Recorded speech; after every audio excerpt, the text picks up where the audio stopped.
بسم اللہ الرحمن الرحیم۔ شام کی سرزمین کو اللہ تعالیٰ نے مقدس اور بابرکت بنایا ہے، جو انبیاء، صحابہ اور اولیاء کی سرزمین ہے۔ قرآن و حدیث میں اس کی عظمت بیان کی گئی ہے اور تاریخ میں اسے ایمان و ہدایت کا مرکز قرار دیا گیا ہے۔ آج بھی شام امت مسلمہ کی آزمائش اور ایمان کا مظہر ہے۔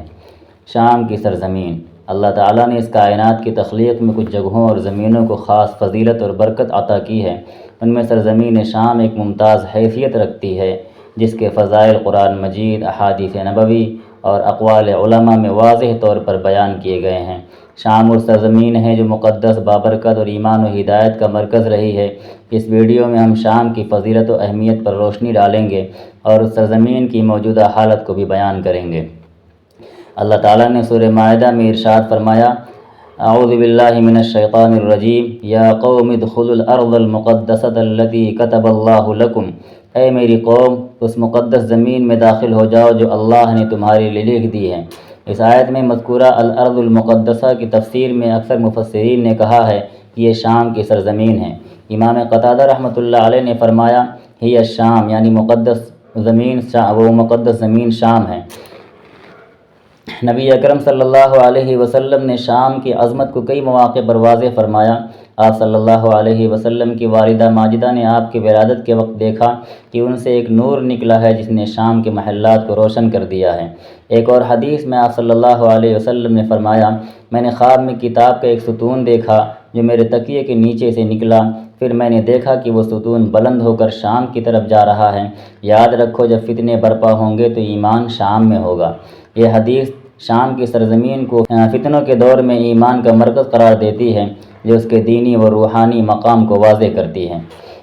حضرت عبداللہ بن عمر رضی اللہ تعالیٰ عنہ کی روایت ہے کہ نبی کریم صلی اللہ علیہ وسلم نے ارشاد فرمایا، قیامت سے پہلے حضرموت کے سمندر کی طرف سے آگ نکلے گی جو لوگوں کو جمع کرے گی۔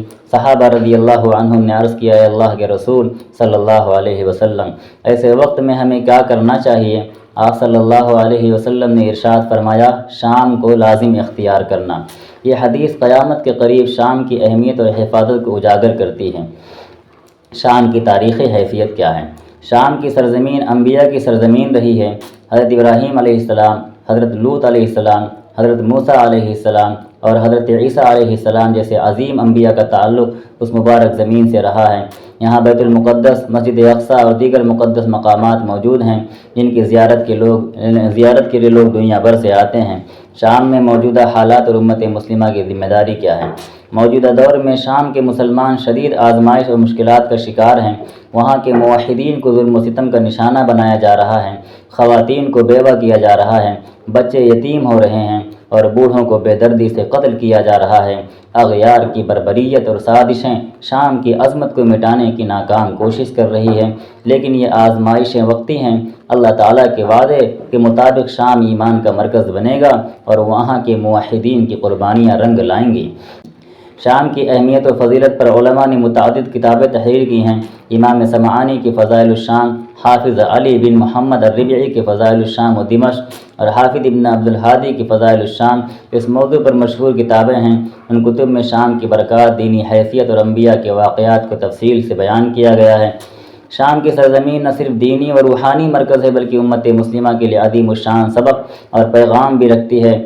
شام کی موجودہ حالت ہمیں اتحاد، ایثار اور قربانی کی یاد دلاتی ہے۔ اس سرزمین کے لیے دعا کرنا اور اپنے عملی مدد پیش کرنا ہم سب کی ذمہ داری ہے۔ اللہ تعالی ہمیں شام کی عظمت کو سمجھنے اور اس کے موحدین کی مدد کرنے کی توفیق عطا فرمائے، آمین۔